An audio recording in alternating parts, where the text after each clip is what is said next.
Hello YouTube, welcome back to my channel. For those of you new here, my name is Allie and today I am mounting my turkey fan. I've been holding on to this fan for months because I knew that I wanted to mount it and hang it on the wall here at camp. So I have this turkey tail and beard mounting kit by Specialties. I have some tools here, which I'll show you in just a second, but I'm just going to show you the process of how I mount this fan. So let's get started. I started on the back of the fan with a knife, and here I'm just removing those extra feathers on the back. You might have more or less depending on how you actually took the fan off of the bird in the field, but you can remove those and throw them away.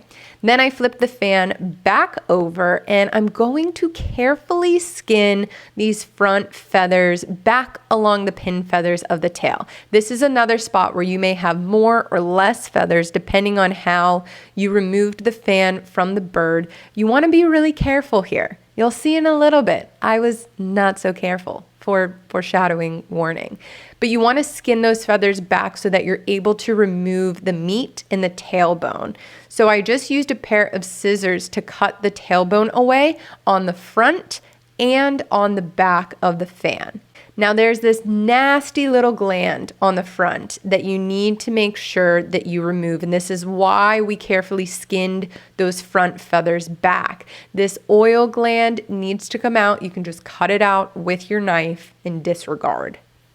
Now as you can see, I skinned my front feathers back way too far, and I ended up needing to cut them off completely because they were kind of just hanging by a thread. So I just went for it and I cut them all off, which I thought was a big mistake at the time. But in hindsight, I actually think that it allowed me to clean the meat off of the pin feathers better.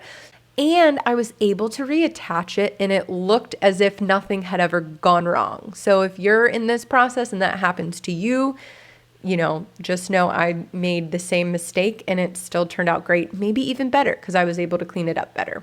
You want to get as much of that waxy grease out from in between the pin bones and on top of the pin bones. You can cut in between of each one and then use a wire brush to sort of scrub that grease away on the front and on the back. Once you're able to see in between all of the pin feathers, it's time to add some borax. Now, borax is going to act as a bug proofer and it's going to help clean up the remaining wax and grease that was left on the pins. Rub it in really, really good on both sides and let it sit for a while. I probably let it sit for 20 minutes. Now, I learned this technique from a taxidermist in a Hunter Specialties video, and it is genius. You're gonna buy some auto body filler, mix it per the instructions on the package, and then take a ball of it and put it all over the pins. Now, I also put it on those feathers that I had cut off, and this is where I was able to reattach them, and this is how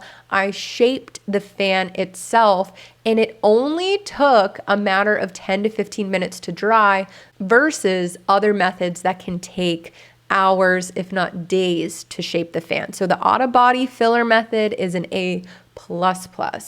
While it was drying, I prepped my wall space for where I wanted to hang my mount, and then got to work on gluing my beard into the mount. And I used Gorilla Glue. I wouldn't recommend it. It ended up taking way too long to dry. I would have been way better off using like a hot glue gun or hell, even some of the auto body filler, because that stuff dries fast. Then I went back to my fan and was so pleased with the way that the auto body filler had dried and the way the fan turned out. I think it looked awesome. I was really pumped.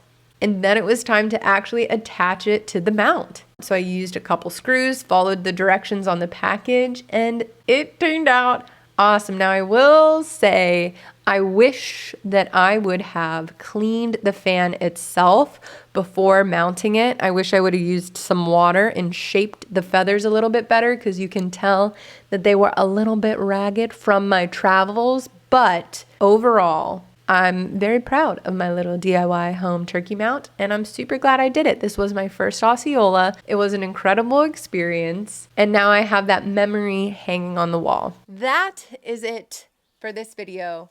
I think it turned out beautifully. And for a super affordable, easy DIY way to preserve your turkey fans and the beard and just display the memory, especially if you have a spot for it, whether it's in the house or in the garage, it looks really good.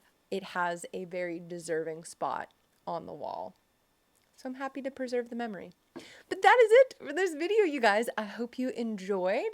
I hope you give this a try yourself, because if I can do it, anybody can do it. And that's it. Thank you again, and I will see you guys in the next one.